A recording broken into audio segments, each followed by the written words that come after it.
everyone, it's Hayley from Snazzy Scrapping. I'm just finishing off a few blending backgrounds that I'm using for another project this morning, but I thought I'd just show you a few extra tips with your Distress Oxide. So as you can see, my mat is covered with the backgrounds where I've gone over the edge of the card, so you don't want to waste that either. So what I normally do is I grab my inks and just add a little bit extra here and there to fill in the gaps. And another tip too is a lot of people, when they're blending, they often blend off first and then blend onto your card background. So what I do, instead of wasting that ink, I blend into the lid and then blend onto my card. So that way you're building up some more ink in there as well, and you can use that without wasting it.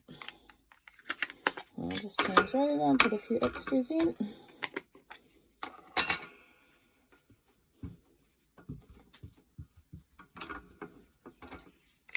Right.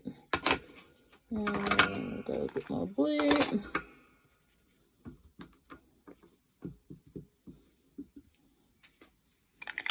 And then all I do is just get my spritzer bottle, a bit of water, give it a good spritz down, and then grab some card bases or just any white paper or card base and just start dabbing away.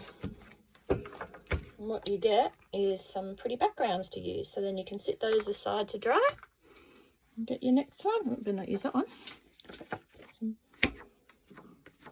And as you go around, it mixes the colours in as well.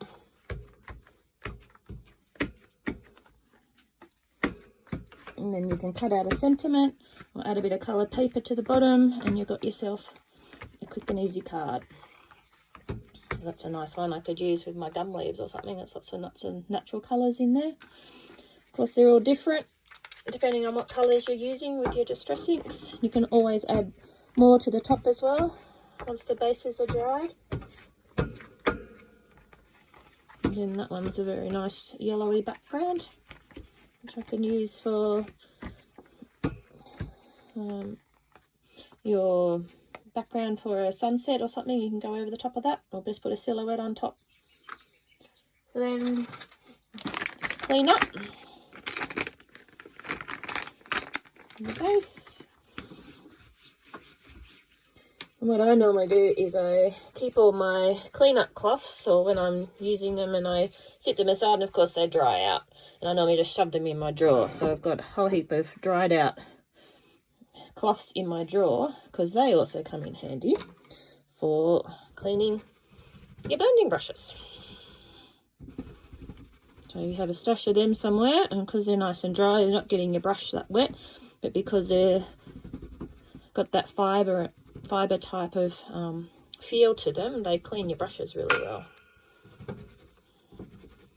So then when you finish, you can just throw them in the bin, so they get multiple uses.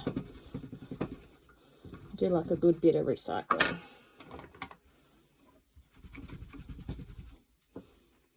I've already used that one a few times, so it's nearly ready for the bin. But as you can see, even though you think your brushes are clean, there's a lot of ink still left on them.